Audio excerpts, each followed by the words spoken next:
Okay, so have you been like watching the stock market just go crazy lately? Yeah. I mean, the S&P 500, it's up like a wild 38% Wow. in just the past year. Yeah. That's insane, right? Yeah, it's It crazy. makes you wonder, can this crazy ride really keep going? That's the million-dollar question everyone's asking right now, All right. especially with the election just around the corner. Exactly. And to help us kind of answer that question, we are diving in some really fascinating analysis from Alec Young over mapsignals.com. Okay. He's got this contrarian approach. Oh, interesting. He looks for opportunities Huh?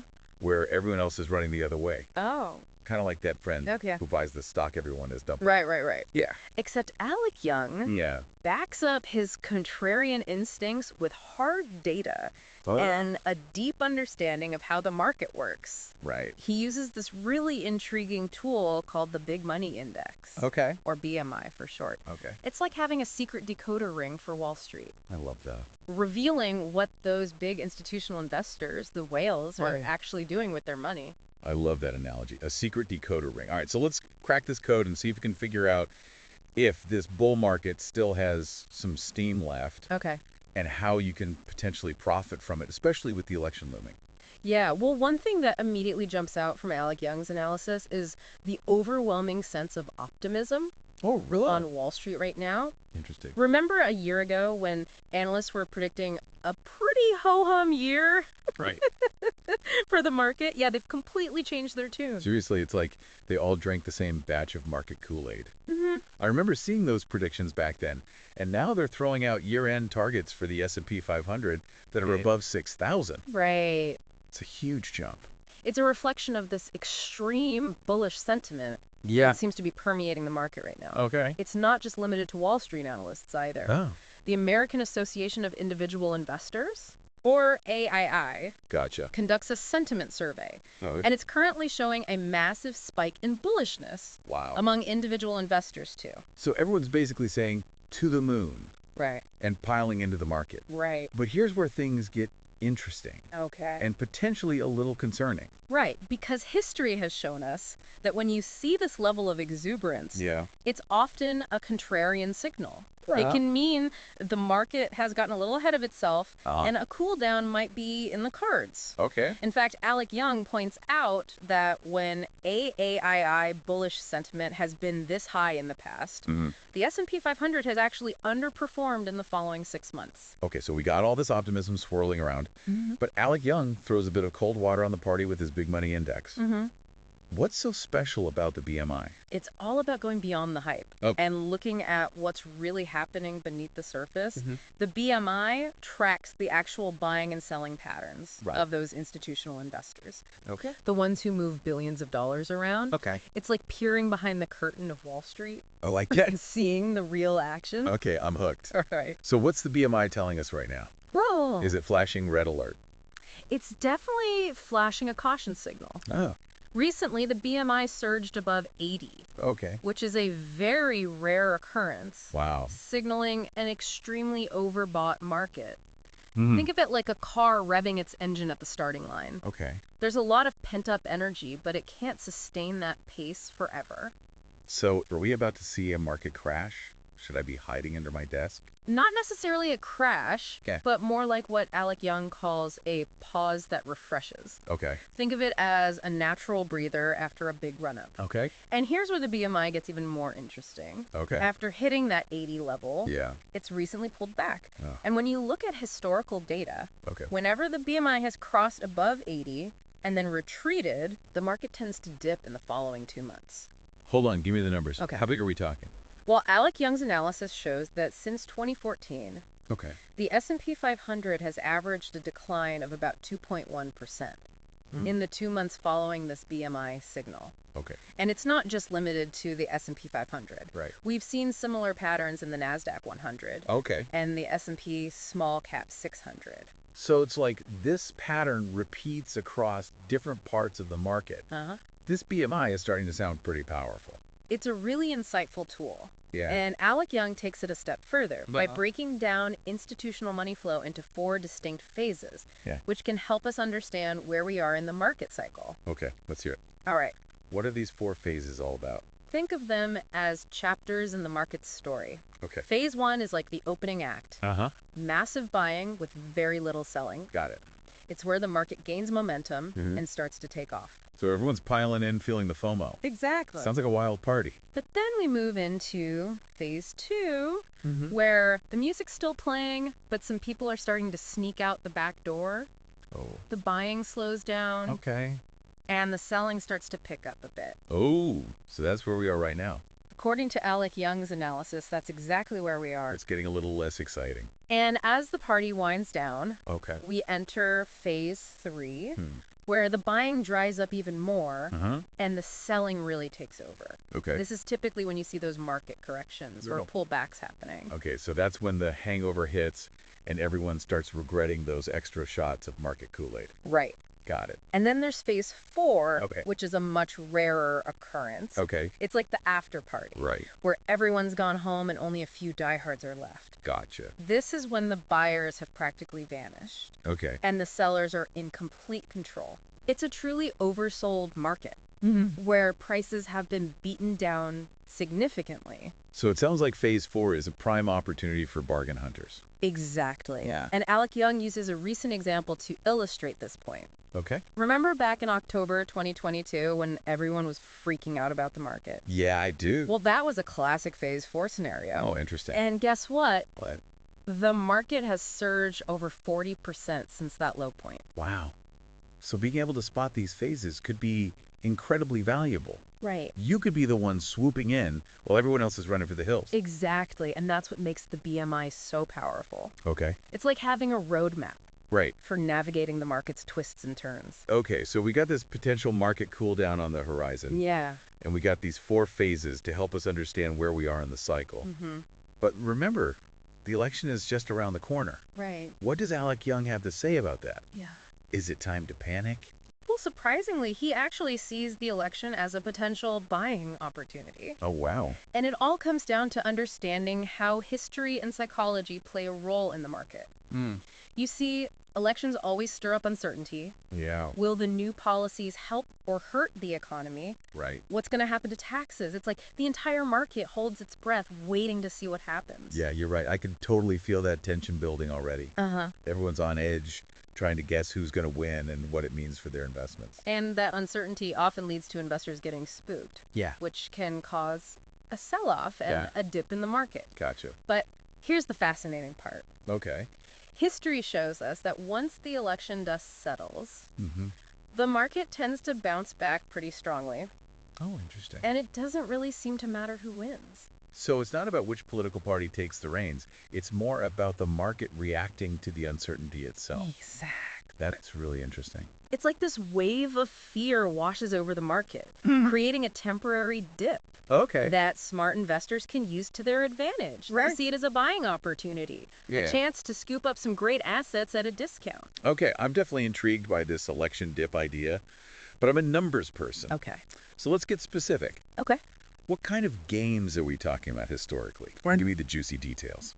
Alec Young crunched the numbers, and they're pretty compelling. Okay. He looked at how various market indexes, the S&P 500, the NASDAQ 100, and the Russell 2000, Okay. have performed in the months following presidential elections, Yeah. going all the way back to 1988. Wow. And across the board, the returns are consistently positive. All right, hit me with the highlights.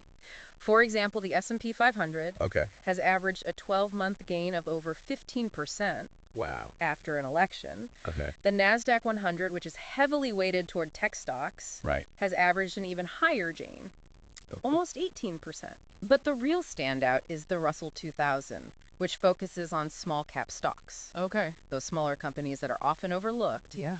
It's averaged a whopping 20% gain Wow. in the year following an election. So it sounds like election years could be a gold mine for savvy investors. It certainly suggests that there's a historical pattern of opportunity that's worth paying attention to. Yeah. But remember, while the past can offer valuable insights, Right. it's not a crystal ball. Yeah, everyone always says past performance is not indicative of future results. But let's be honest, we all secretly hope it is right. Of course. All right. But it's essential to approach investing with a healthy dose of skepticism Right. and to consider all the factors at play. Okay. So while this election dip strategy is intriguing, Yeah. it's important to be aware of the potential risks and caveats too. Okay, let's talk about those. Okay. What are some things we should be cautious about?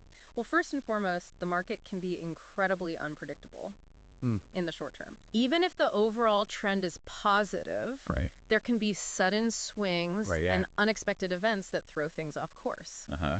Think about it like a roller coaster. Yeah. Even if you know it's ultimately going to climb back up, Right. those sudden drops can still make your stomach churn. Oh, I definitely relate to that. Yeah. I'm not a fan of those unexpected drops. So what kind of unexpected events Yeah. could derail this election dip strategy? Yeah. What could go wrong? It could be anything Okay. from a surprise economic announcement Oh. to a geopolitical event on the other side of the world. Hmm.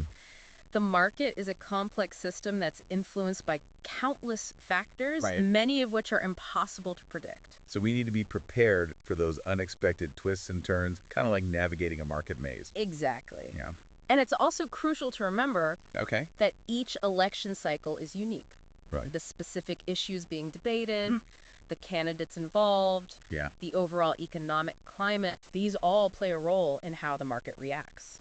So we can't just blindly rely on what happened in the past. Right. We need to stay informed and adapt to the current circumstances. Precisely, history can be a guide, Okay. but it's not a rule book. Right. We need to use our knowledge and judgment to make informed decisions Gotcha. based on the current landscape. This is really helpful. Good. So we've got the potential election dip, the historical data to support it, and we're aware of the risks and the need to be adaptable. But there's another elephant in the room, right? Interest rates.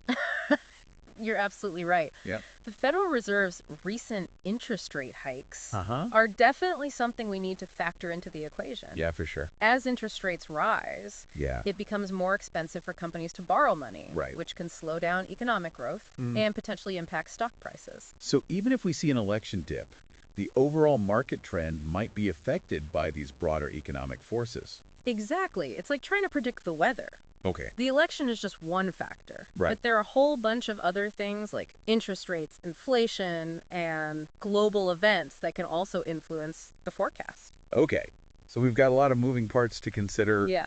A potential election dip, interest rate hikes, and all these other unpredictable factors swirling around. It can feel a bit overwhelming, to be honest. I understand completely. It's a lot to juggle, Yeah. but that's why it's so important to Sure. develop a solid investment strategy and risk management plan Okay. and to stay informed and adaptable. Okay, that makes sense. But let's get practical here. Okay. What are some specific steps listeners can take All right. to prepare for this potential election dip and navigate this complex market environment? Give us the inside scoop.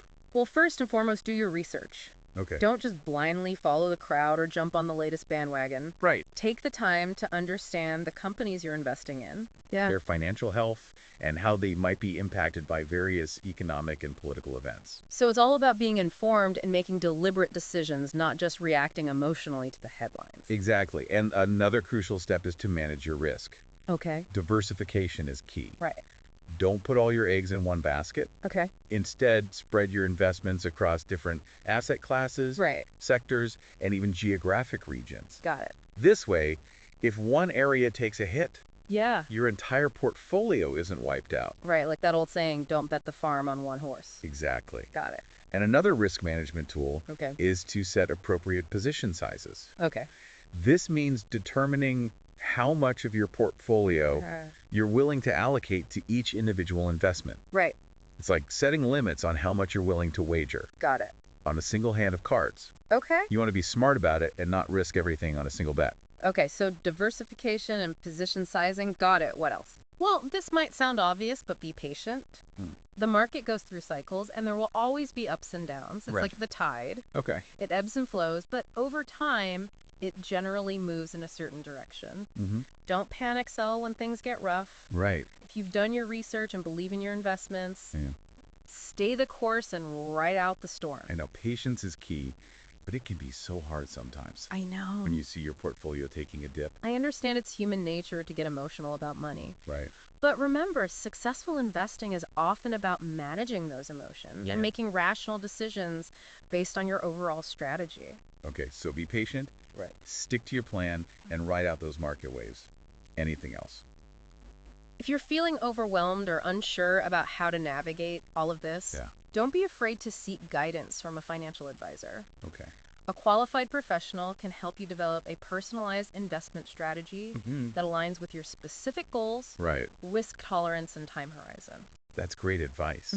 Sometimes it's helpful to have an expert in your corner to guide you through the complexities of the market. Absolutely. And remember, the market is constantly evolving. Right. What's true today might not be true tomorrow. Right. So, in addition to staying informed about specific events like elections, Yeah. it's crucial to develop a broader understanding of how the market works, the forces that drive it, Right. and the tools and strategies that can help you navigate it successfully. So it's not just about reacting to the latest headlines. It's about becoming a more knowledgeable and sophisticated investor. Exactly. It's like learning the language of the market. It's about viewing investing not as a gamble, but as a journey of learning growth and wealth creation.